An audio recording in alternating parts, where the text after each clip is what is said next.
Welcome back, everybody, to another episode of Movie Social. We're your hosts, Ricky and Steph. What up? Today's episode, we're going to be doing something a little different. As you guys might see, screen transition to black and white. That's because we're doing a review for the Netflix movie, Mank.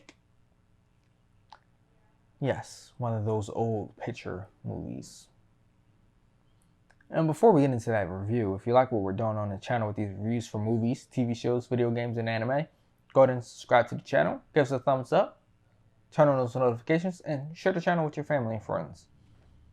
And so, Steph, what was your thoughts on Mank? It was different. I can honestly say it was different for me. Me personally, I didn't care too much for it because, again, it was just how the story progressed. But I can say there are definitely some things that I enjoyed about it. The cinematography, the acting.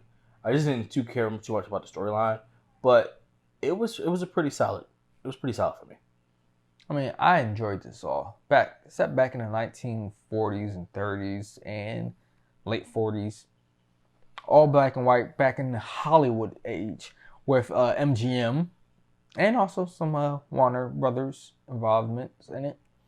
It was fantastic seeing things from back in that time. And honestly, a lot of it was spot on.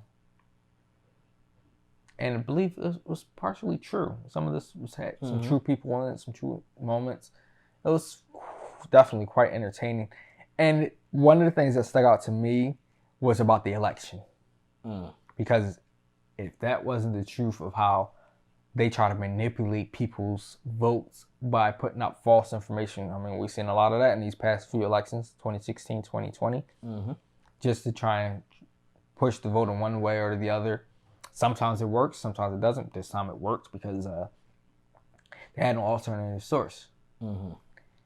And as you can see, it came from big corporations that funneled all this money into it, which is something that should be stopped to begin with, but that's something for another time. But I definitely enjoyed it. You have a favorite and least favorite moment? So I don't have a favorite moment or least favorite moment.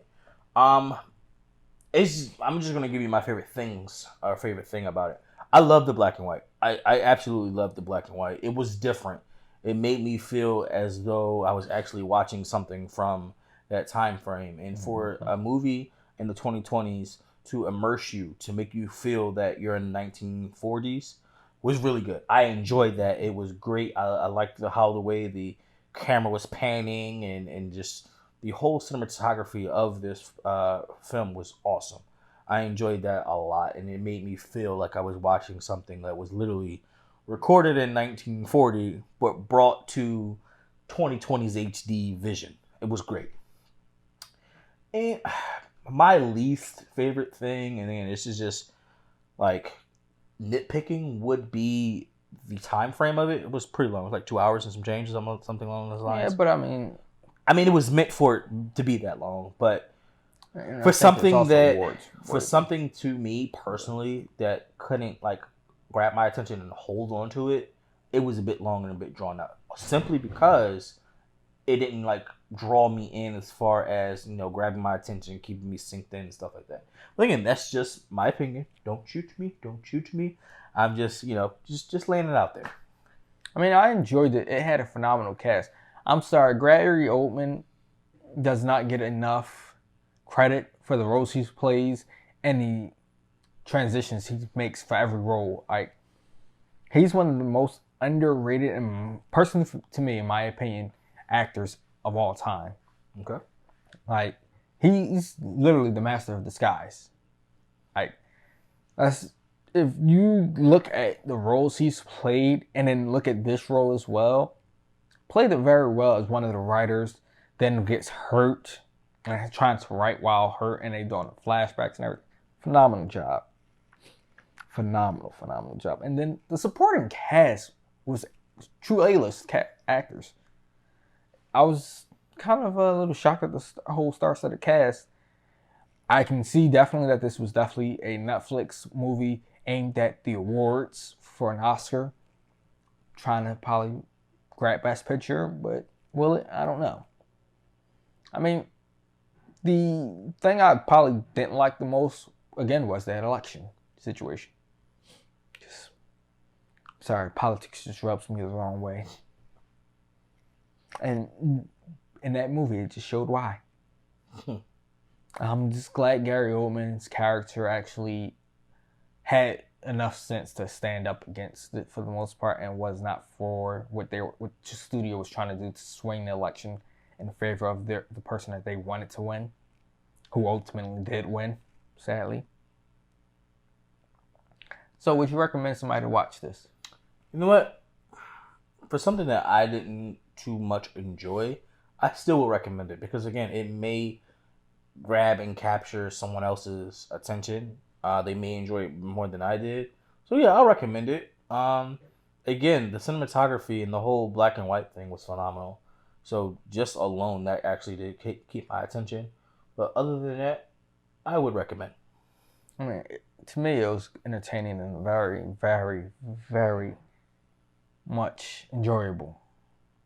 Especially some of the minor details to the time frame. They made it spot on, which sometimes you get moments where they make mistakes, mix up things, mess up a little bit, having certain details in the background not accurately depicting the time. I mean, hey, back then $1 was big. Today, especially when they was talking about somebody getting paid $750 a week, I was like, no, but I thought it was $7.50. No, somebody was getting, for the whole week, they was getting $750, and for the year, I think was a few $1,000s for the whole year. I was like, that was big money back then. Yeah. Now, that's peanuts for some people. I mean, Facts. Sadly, some people still don't even make that a week. Yeah. I mean, that's some people's... People rent is more than that now. Most. Yes. But really phenomenal job. If you guys have watched this or plan on watching it, let us know whether or not you like it in the comments below. And also, check out some other stuff that Gary Oldman has been in. You'll appreciate it if you haven't been watching any of Gary Oldman's films. Until next time.